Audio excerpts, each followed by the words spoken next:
somebody with just a stone being able to, and Jericho knocking down the battles, the walls of ignorance. It is a delight to me that you've invited me again. I look forward to coming to Canada, to Toronto, to this hall, and seeing you and letting you see me and talking about how amazingly we attack the battle of ignorance. I know that occasionally it knocks us down, but if we get down, we get up again. We get up again. I mean, that's one of the things about getting down. We have the chance to get up again.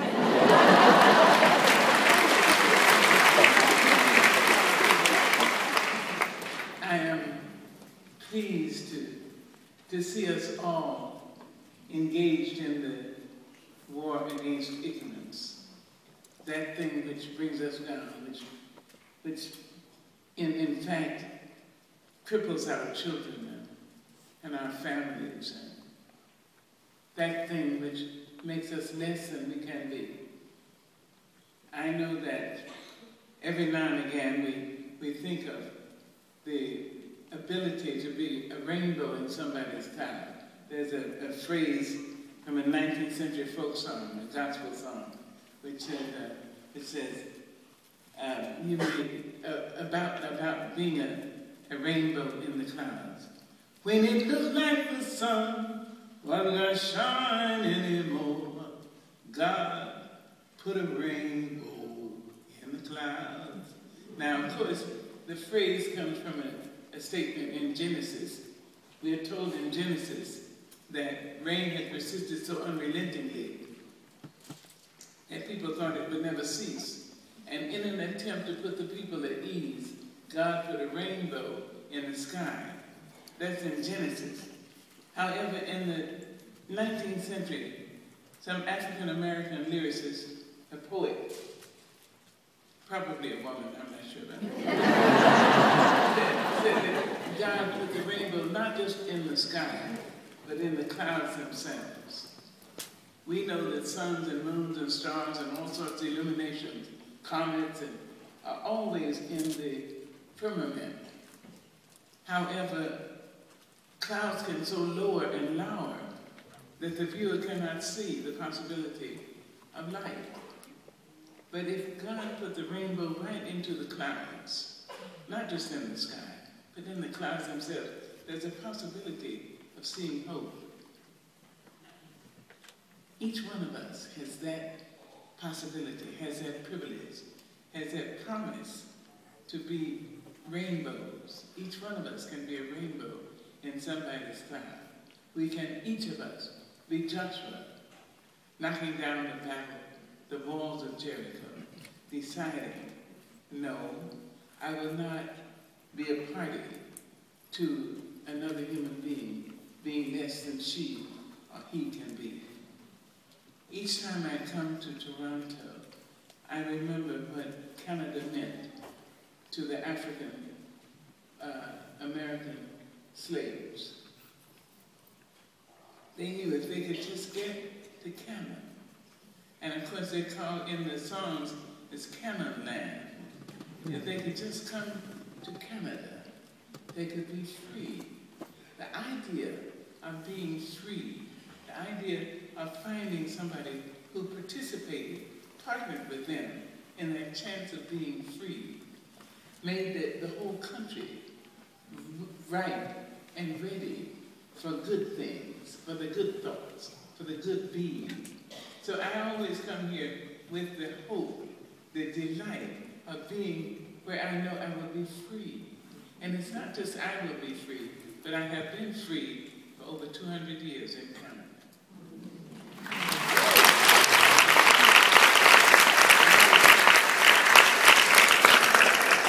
I'm going to speak about poetry tonight because poetry is so important. I think that poetry, well, I think that it can be credited with the survival of at least one people, and maybe many. I know that you know that the first Africans were brought to what was to become the United States in 1619. Now that was 1 year before the Mayflower docked.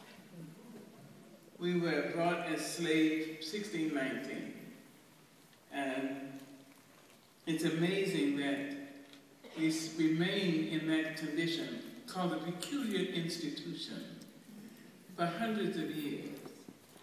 And then once free, once slavery was abolished, the people began to see how to really become free, not just legally, de jure, but in fact. And I think the poetry helped that. There's a shred from a 19th century folk song in which a black man spoke of the woman he loved. He said, "The woman I love is fat and chocolate to the bone. And every time she shakes, some skinny woman loses her home."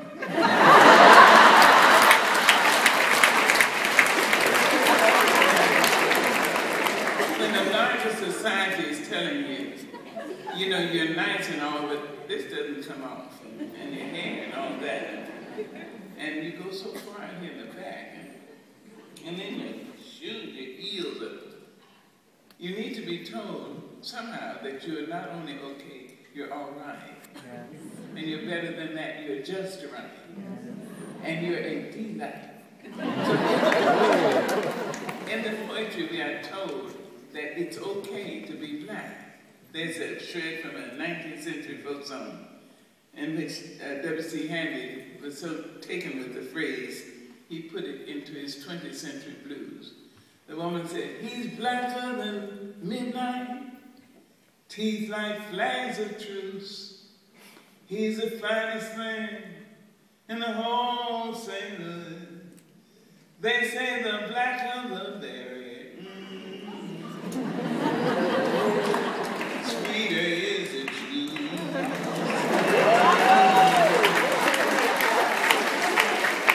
I know I'm speaking to an audience mostly of non-black people. However, I'm talking about something we can all use. I would encourage you to find the African-American poetry.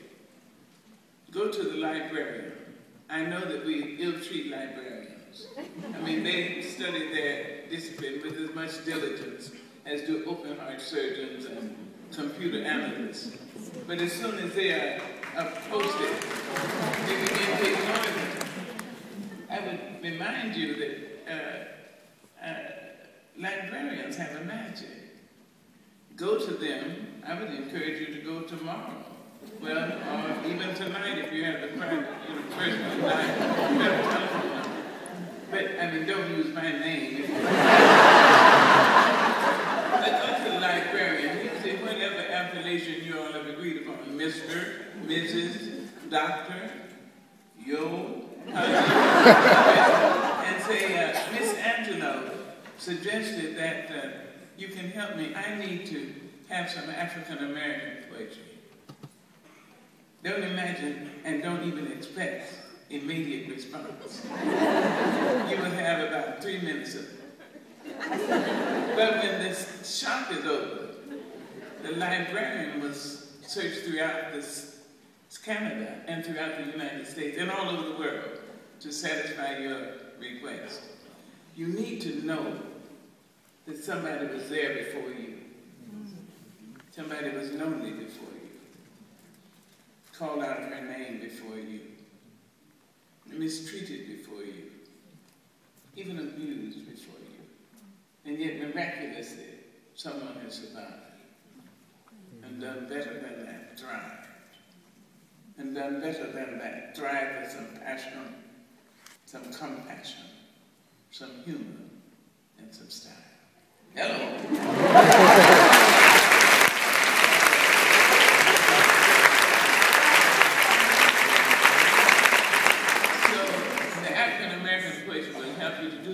But all poetry is meant for that.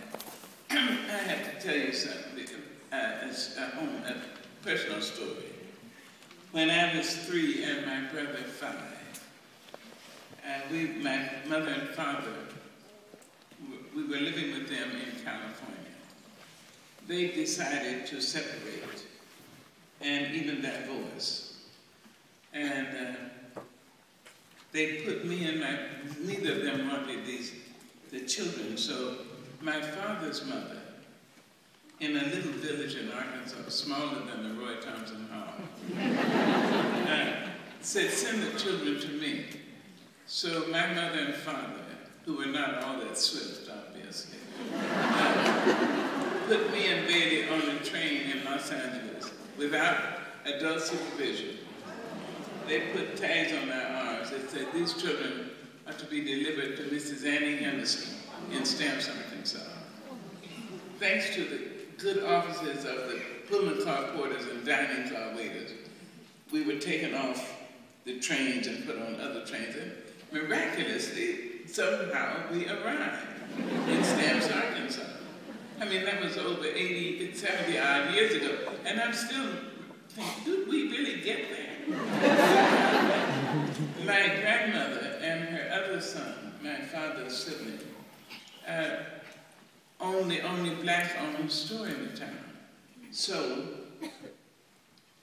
they needed me and Bailey to work in the store. I think my grandmother started teaching me to read the afternoon I arrived. And my Uncle Willie, who was crippled, his whole right side was paralyzed. Uncle Willie taught me to do my times tables. He would grab me behind my clothes with his good, strong left hand and stand me in front of a pot-bellied stove with fire in it. And he said, now, sister, do your forces. Sister, do your apes. Do your tens. With the slur attendant to his condition, I learned my times tables exquisitely. I was sure if I didn't, somehow he'd manage to hold me, open that pot-bellied stove, and throw me in it. Of course, I found he was so sympathetic that he wouldn't even allow me or Bailey to kill a spider or a fly in the store. We had to find the offender, catch it, and then take it outside, where Uncle Willie thought we let it go, but that's another thing. Anyhow, my Uncle Willie was that kind. Years passed, I went down to Arkansas. My grandmother had died, my Uncle Willie had died. And I stopped in Little Rock, and I was met there by one of America's treasures, a woman named Daisy Bates. When you look in your encyclopedia or in your Google, Daisy Bates was an American treasure. She was also a friend of mine, and she met me at the airport. She said, girl, I don't have to tell you she was black, right?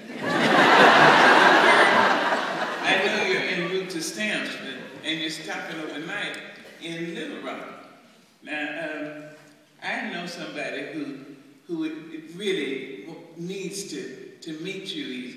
He loves you, and I'd like to bring him to your hotel. So I said, all right. She brought about 40 people to my hotel. She brought this black man who was all of that. Hello, thank you.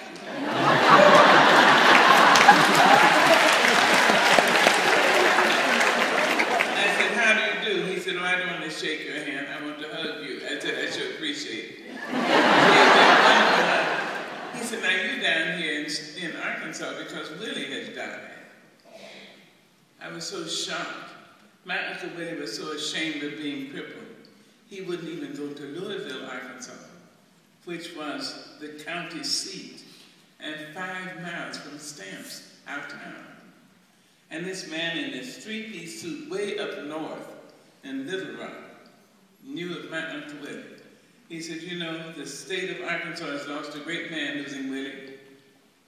I asked him, Uncle Willie? He said, the United States has lost a great man losing Willie. I asked him, W.M. Johnson. He said, the world. I said, let me sit down. He said, in the 20s, I was the only child blind mother. Your uncle really gave me a job in your store. Paid me 10 cents a week. Made me love to learn. He taught me my times table. And how did he do it? He said, you should grab it. He said, because of him, I'm who I am today. You want to know who that is? I said, yes, sir. He said, I'm mayor of Little Rock, Arkansas. One of the first blacks in the South. He said, by virtue of the power the people have put in me, I have a group, a convoy, to take you down to Stamps. But I want you to stop in Louisville and see a lawyer there. He's a good old boy. He'll look after your property. So the next morning, I went downstairs from the hotel, and there were 6 or 8 white men looking just like the men who used to ride over into the black area when I was growing up. They called them the boys. They would ride over and threaten and maim and kill people because they didn't agree with God's choice for the colors of the people's skin. All those years later, I went downstairs out of the lobby, and there were 6 or 8 of these men standing with big guns in uniform, there to protect me. Willie, dead, mind you, dead, still providing somebody to be a rainbow in my cloud. Amazing. I went to each one, I shook his hand and gave him a big kiss. I said, I want to thank you in the name of my Uncle Willie. We stopped, they convoyed me down to Louisville. I stopped there, and to see the lawyer, I expected an older black man with a little paunch, a gold fob, and a young white man ran out. He said, Miss Angelou, I'm just delighted to see you. He said, the mayor called me from Little Rock. He's the most powerful black man I ever met. More important than that, he's a noble man. Because of him, I'm who I am today. I said, let me sit down. He said, I'm the only child of a deaf mother. He caught hold of me when I was about 12 years old and made me love to learn. Because of him, I'm not just a lawyer. I'm in the state legislature. Now, that was all those years ago. About 2 years ago, I went to Washington. They were breaking the earth for the building of the memorial for Martin Luther King. And I was one of the speakers.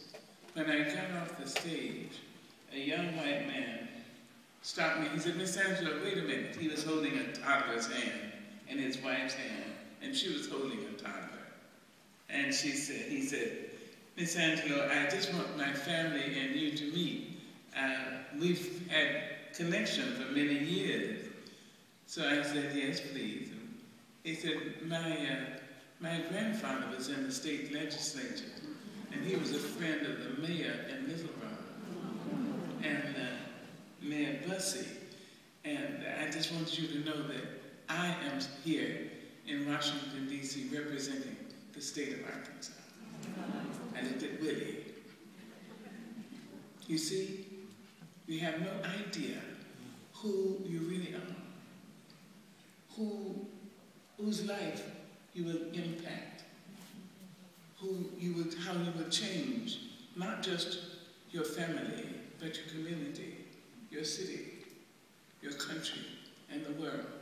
Imagine this man not born free, not born whole. This black man has impacted, I don't know how many people. I wrote a song for Miss Roberta Flack. She sings it much better than I wrote it. It sounded, Willie was a man without fame. Hardly anybody knew his name. Crippled and limping and always walking lame. He said, I keep on moving, I'm moving just the same. Solitude was a climate in his head. Emptiness was a partner in his bed. Pain and cold in the steps of his tread. He said, I keep on following where the others lay. I will cry and I will die, but my spirit is the soul of every spring. Look for me and you will see that I'm present in the songs that children sing. People called him uncle, boy, and hey. Said, you can't live through this another day. And then they waited to hear what he would say. He said, I'm living in the games that children play. You may enter my sleep and people my dreams and threaten my early morning's ease, but I keep coming. I'm following. I'm laughing. I'm crying. I'm surfing as a summer breeze. Look for me. Wait for me. My spirit is the surge of open seas. Call for me. Call upon me. I'm the rustle in the autumn leaves. When the sun rises, I am the time. When the children live and learn and laugh and love, I am the ride. You can call me Cripple Willie.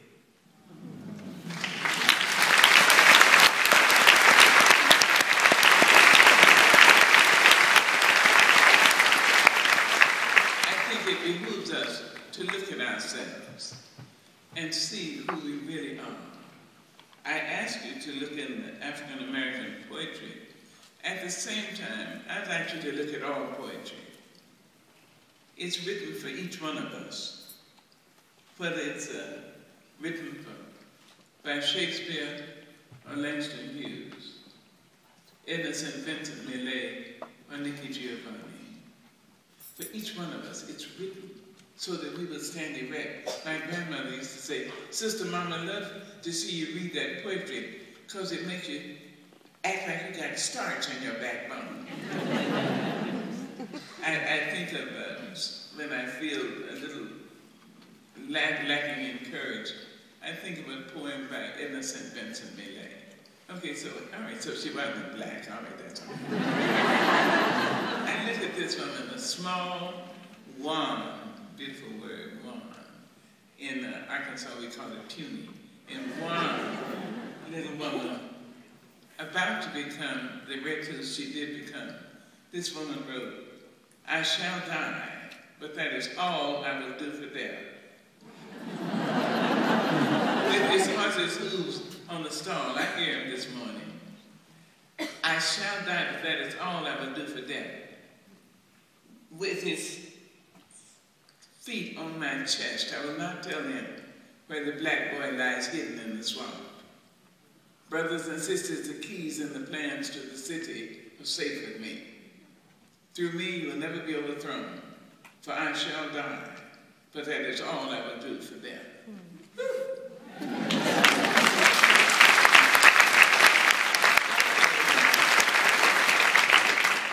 Also, you know, you need to laugh. I never trust people who say, I'm serious. And act as if they put airplane glue on the back of their hands and stuck it to their forehead. I think, I don't know if you're serious or not, you're boring as hell.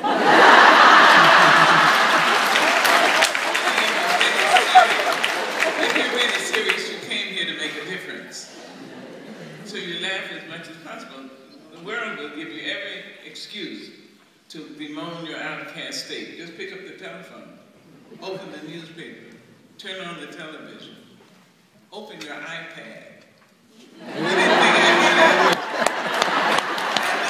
I know the word, I don't know what it is.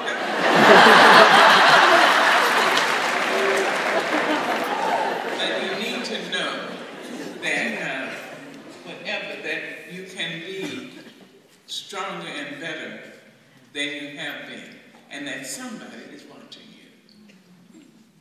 Somebody. You may never know her name.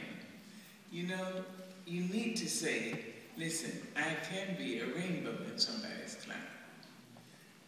Somebody's been a rainbow in mine, or I wouldn't be here. Whether the ancestors came from Eastern Europe, trying to escape the pogroms, the little and large murders, and rather than Ellis Island having their names changed to something utterly unpronounceable. Or if the ancestors came from Asia, unable legally to bring their mates for decades. unable to buy property in this country they had come to help build. If the ancestors came from South America, Mexico, anywhere in Europe, trying to escape the persecution of poverty and religious differences, or if the ancestors came from Africa, unwillingly, being laying spoon fashion, back to belly in the filthy hatches of slave ships, in their own and in each other's excrement and urine and menstrual flow. They have paid for each of us already. Each of us has been paid for. We wouldn't be here tonight had we not been paid for. It's a wonderful thing to say this has happened, so all I have to do is prepare myself so I can pay for someone else who is yet to come. That's all I have to do. So, when you look at the history, at the inheritance of the poetry, you can say, oh, this has given me a chance to laugh. I'm going to read a poem of mine. I hadn't meant to read. I saw that I've been given this wonderful book called, that I don't know. It's, this poem is called,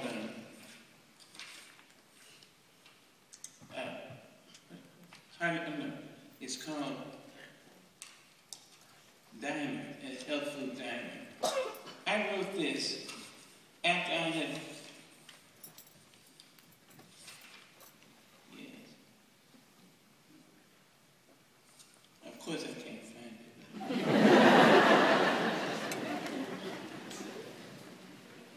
Health Food Diamond.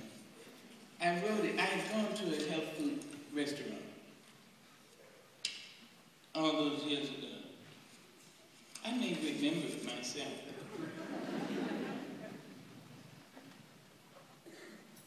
Yes, okay, I'm going to try to remember. Okay.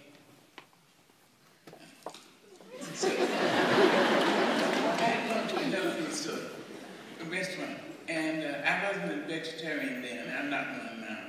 But you know, every now and again, sometimes you just want vegetables and a baked potato or something like that. I had gone there, and I wanted vegetables and rice. I ordered it, and the waitress took my order, and she went away. And when she came back, I was a smoker. I'm not proud of that, but I was a smoker then. I'm happy to report I've been free of nicotine for over 20 years.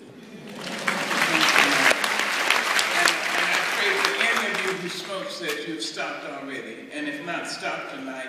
And I pray you'll be able to live long enough to say, I've been free of it for 20 years.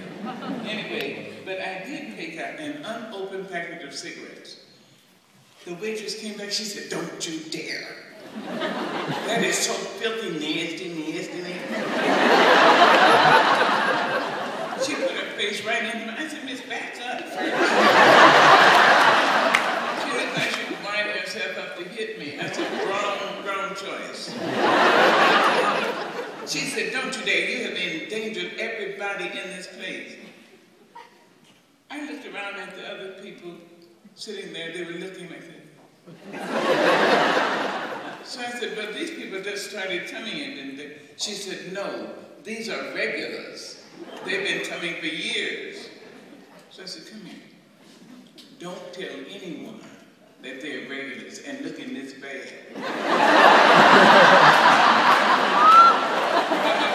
No sprouted wheat and soya shoots and Brussels and a cake, carrot straw and spinach raw. Today I need a steak. Fresh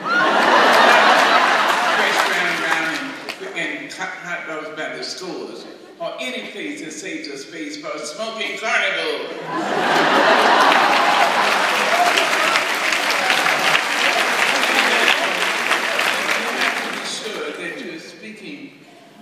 Making yourself laugh, because some people will try to make you unhappy.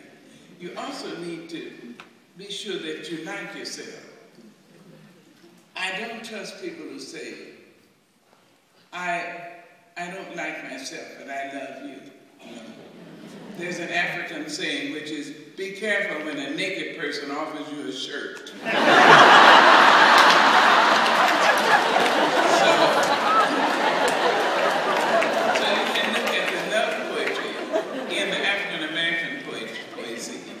as well as in all poetry.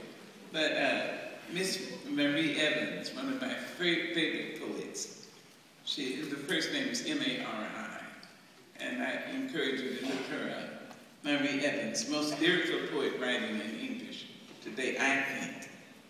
But then I'm fickle, and next in 10 minutes I may name somebody else.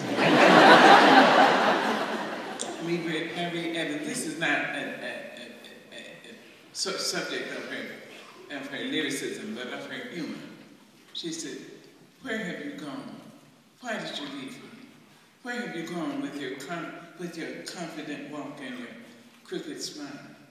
Are you aware that when you left with you went the sun, the moon, and what few stars there were? Where have you gone with your confident walk and your crooked smile? With my heart in one pocket and the rent money in the other." Nikki Giovanni wrote, "One of these days you're going to walk in this house, I'll be wearing that long African gown. And you not noticing me at all, let's say, a problem in this country, I'll be taking that gown off. You not noticing me at all, let's say, what we need to do in the country, I will be unbuckling your belt. You will notice your state of undress. I mean, I need to talk to the brothers. I got to talk. Oh, what are you? And then you will notice your undress. And knowing you, you will probably turn to me and say, Nikki, I think this is counter-revolutionary." So in looking at the African-American poetry and all poetry, I want you to see that you can find something to make you laugh. You can find something to make you stand straight up. You can find something to encourage you to be strong and gentle and generous. All those years ago, after I had written the inaugural poem for Mr. Clinton, United Nations asked if I would write a poem for the world and come to celebrate the 50th anniversary of the founding of the United Nations. I said, yes, thank you. I always say yes, thank you to the good thing. And then I start to pray a lot. And I ask friends, I go to priests and pastors and reverends and rabbis and imams. I go to little children, what do you think? Be saying that, I know I have about 5 little nephews and nieces, 1 nephew and 4 nieces here tonight. And so they're the ones I would ask, and what do you think? In preparing to write the poem for United Nations, I thought of what I had been doing when United Nations was founded in San Francisco. I was 16 years old. I was 6 foot tall. I was black even then. I was about to finish high school. I was pregnant and unmarried. And I had read that United Nations was hiring people to translate other languages, to do simultaneous translations, and that if they were being paid the unheard of amount of $150 a week, I knew I had a penchant for languages. I could learn languages. I was amazed that I'd go down and watch the people go into United Nations. And I thought if I wasn't black and 6 foot tall, and pregnant and unmarried and uneducated, I could go in that building. I could learn all the languages I need. It's my blessing to teach in a number of languages today. It's my blessing to have been a translator and serve a clerk in Yugoslavia. But those days ago, my heart was so broken. I thought I would never, ever get a chance to go into United Nations. You can imagine how I felt when years later I was asked not only to come into United Nations, but to write a poem and deliver it to the heads of state of the world. Imagine. So I'm going to leave this with my host tonight and ask that he put it on the website of Roy Thomson Hall. I would like you all, everybody, to have a copy of this poem. I know that there are some 25 young women here who are in need of people being rainbows in their clouds. They have some people who are already, but they need more. Each of us needs more. If you happen to be white in a white country, rich in a country where money is adored, pretty according to the fashion, you still need a rainbow in your cloud. Imagine if you happen to be poor, if you happen to have some physical malaise, if you happen, just imagine, if you happen to be black in a white country, Asian in a country where people don't look like you. Imagine, everybody needs a rainbow in their clouds. Every person needs a rainbow in his or her cloud. I just would say, in the morning, when you see someone who doesn't look like you, it will behoove you and the person for you to say, morning, good afternoon. Oh, that red dress looks wonderful. How you doing? The person will say, did she go to my church?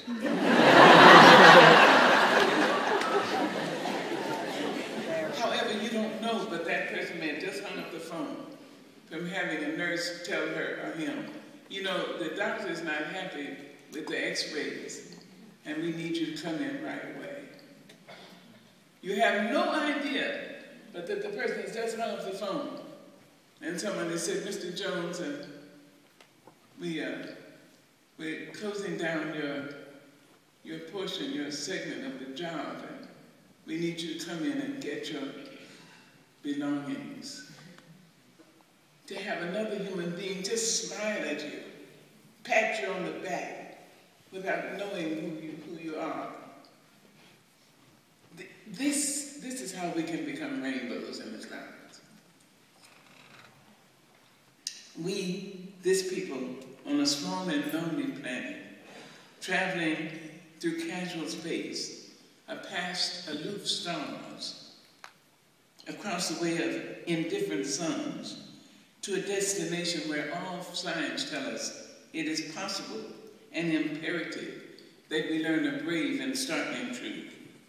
And when we come to it, to the day of peacemaking, when we release our fingers from fists of hostility, when we come to it, when the curtain falls on the minstrel show of hate, and battlefields no longer rake our unique and particular sons up from the bloody and bruised grass to lay them in identical plots in foreign soil.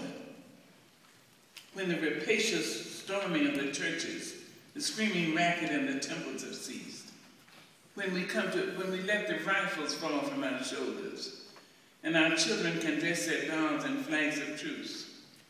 When landmines of death have been removed, and our aged can walk into their evenings of peace. When childhood dreams are not kicked awake by nightmares of sexual abuse. When we confess that not the pyramids, with their stones set in mysterious perfection, nor the gardens of Babylon, hanging as eternal beauty in our collective memory, not the Garden of Babylon, not the Grand Canyon, kindled into delicious color by western sunsets, nor the Danube, flowing its blue soul into Europe, not the sacred peak of Mount Fuji, stretching to the rising sun, neither Father Amazon or Mother Mississippi, who without favor nurture all creatures on their shores and in their depths. Those are not the only wonders of the world. We, this people, on this minuscule globe, who reach daily for the bomb, the blade, and the dagger, yet who petition in the dark for tokens of peace. We, this people, on this mote of matter, in whose mouths abide words of such cruelty, yet out of those same mouths can come songs of such tenderness, exquisite sweetness, that the heart falters in its labor and the body is tempted into awe. We, this people on this small and floating planet, whose hands can strike with such abandon that in a twinkling life is sapped from the living, yet those same hands can touch with such healing, irresistible tenderness that the haughty neck is happy to bow, and the bowed neck is happy to bow. Out of such chaos, of such contradiction, we learn we are neither devils nor divines. We, this people on this wayward floating body, created on this earth, of this earth, have the power to fashion for this earth a climate where every man and every woman can live freely without sanctimonious piety, without crippling fear. When we come to it, we must confess that we are the miraculous. We are the true wonder of this world. That is when, and only when we say, when it looks like the sun wasn't shine anymore, I am willing to be a rainbow in somebody's cloud.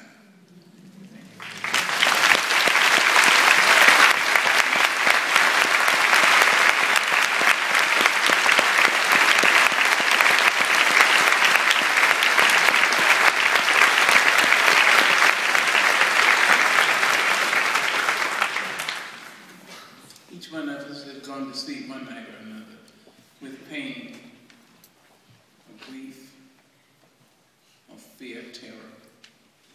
And yet each one of us is awakened somehow. Awakened, dared to stand erect and rise. This is our inheritance. You may write me down in history with your bitter, twisted lies. You may trod me in the very dirt, but still like dust, I rise. Does my sassiness upset you? Why are you beset with gloom? Just because I walk as if I have oil wells plumbing in my living room. Just like suns and like moons, with the certainty of tides, just like hope springing high, still I rise, I rise.